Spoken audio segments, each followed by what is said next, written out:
أقسم اليمين الغموس، سب بأقذر الألفاظ وهو ماسك القرآن، طعن في العرض وهو ماسك القرآن، خبط على القرآن، أهان القرآن، لم يقم للقرآن قدرا.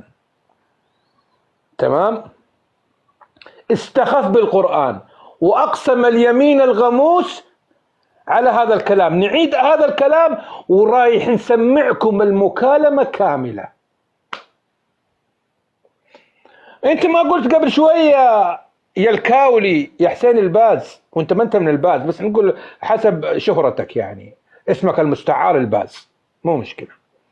حبل الكذب قصير، مع العند مو قصير، القصير أقصره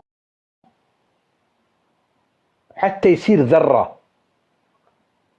الآن أبين لكم كذبه وكيف استهان بالقرآن وأقسم اليمين الغموس وهي من الكبائر، وصاحبها يغمس في جهنم.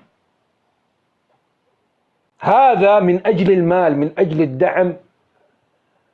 قرآن ما همه. أسمعكم المكالمة كاملة من البداية إلى النهاية. اسمعوا يا أخوان. ضاع أخوان، اتصل بي هذا النقص. اسكت لا تخاف لا تخاف. اتصل لا تخاف، انت اللي تخاف. اسمع، هذا النقص ابن نرجس اتصل بي قال لي لا تخاف انت صرت ترند. قلت له شو تريد مصطفى؟ شنو المطلوب؟ قال راح اجيب واحد وحق هذا كتاب الله يشهد، قال راح اجيب واحد من بيت الشيرازي. قلت له اي؟ قال ونصعده ويانا على اساس راح يتسنن.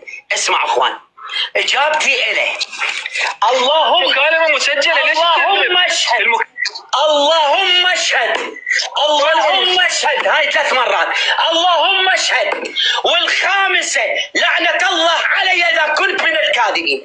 اللهم اشهد. انا سويت المباهلة، خل اكمل. قلت له مصطفى يلا وين صدق الدعوة مع الله؟ اذا انت جبت واحد وتسنن قدام الناس. قال ايه؟ والمكالمة موجودة، ليش تكذب؟ ايش انا عندي ثقة بديني. قلت ايش؟ قلت له وين صدق الدعوة مع الله والإخلاص؟ قلت له اني ممكن اغش الناس. قلت له بس الله اقدر اغشه؟ قلت له لا، هذا حرام وحق هذا القرآن. تفضل الان باهل. يلا سمعتوا يا اخوان؟ نجيب المكالمة الآن كاملة أمامكم، صوت وصورة، صوت وصورة.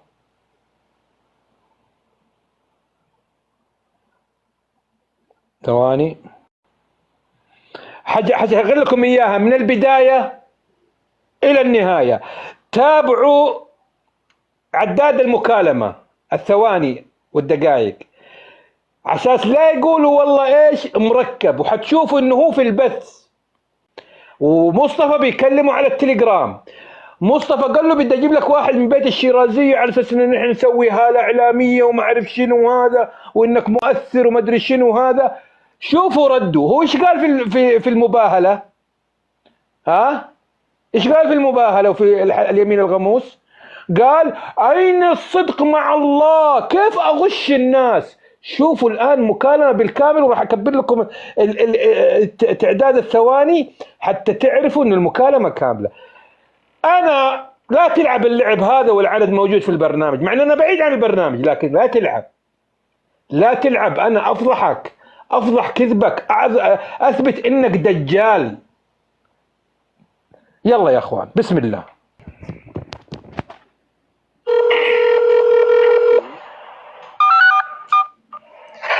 السلام عليكم دكتور، شلونك عزيزي؟ انا بالغالي، انا بالحبيب. سامحني شويه مرات الاوقات غير ملائمه، خاف تكون عند اهل السنه. لا امرني اروح. الله يعزك ويخليك دكتور. هيك صار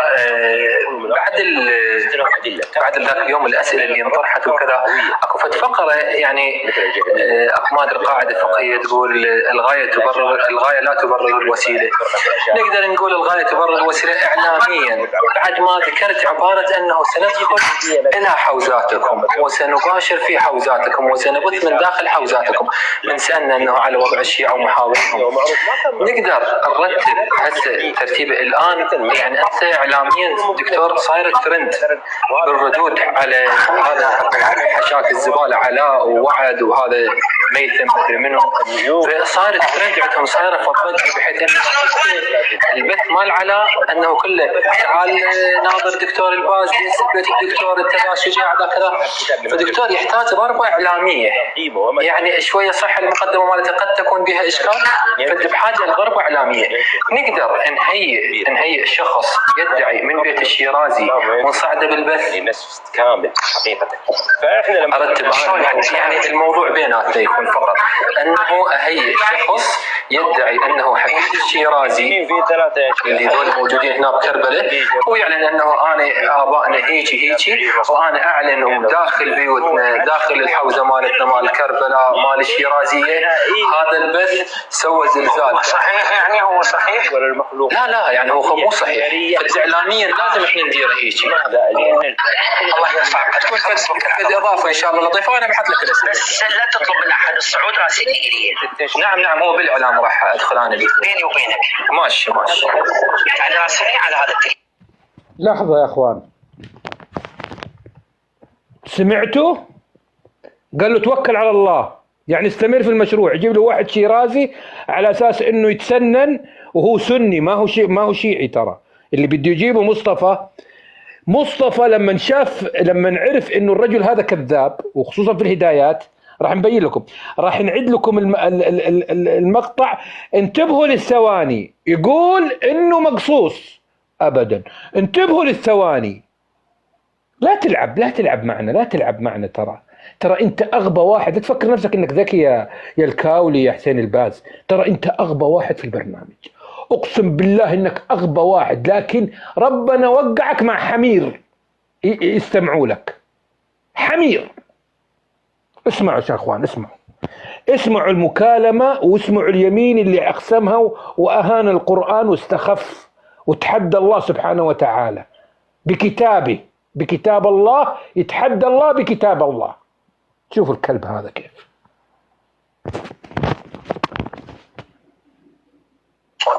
انا ما راح اسعد فيه.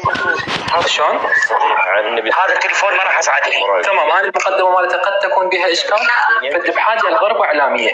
نقدر نهيئ شخص يدعي من بيت الشيرازي ونصعده بالبث كامل حقيقه. فاحنا لما ارتب يعني الموضوع بيناتنا يكون فقط انه اهيئ شخص يدعي انه حفيد الشيرازي في ثلاثه اللي دول موجودين هنا بكربلاء، ويعلن انه انا ابائنا هيجي وانا اعلن داخل بيوتنا داخل الحوزه مالتنا مال كربلاء مال الشيرازيه. هذا البث سوى زلزال. صحيح يعني هو صحيح ولا المخلوق؟ لا يعني هو مو صحيح. اعلاميا لازم احنا نديره هيك. الله يرفعك. تكون في اضافه ان شاء الله لطيفه وانا بحط لك الاسئله. بس لا تطلب من احد الصعود راسلني الي. نعم هو بالاعلام راح ادخل انا بيني وبينك. ماشي يعني راسلني على هذا التليفون. انا ما راح اسعد فيه. شلون؟ هذا التليفون ما راح اسعد فيه. تمام. انا مو بمال المحتوى، راح اسعد بمال الاعلام دكتور. ما عندي اشكال، بس راسلني. ماشي. قول لي انا موجود راح اسعد. ماشي ان شاء الله. ماشي حبيبي. ممنون. هلا بالغالي، هلا بسطة.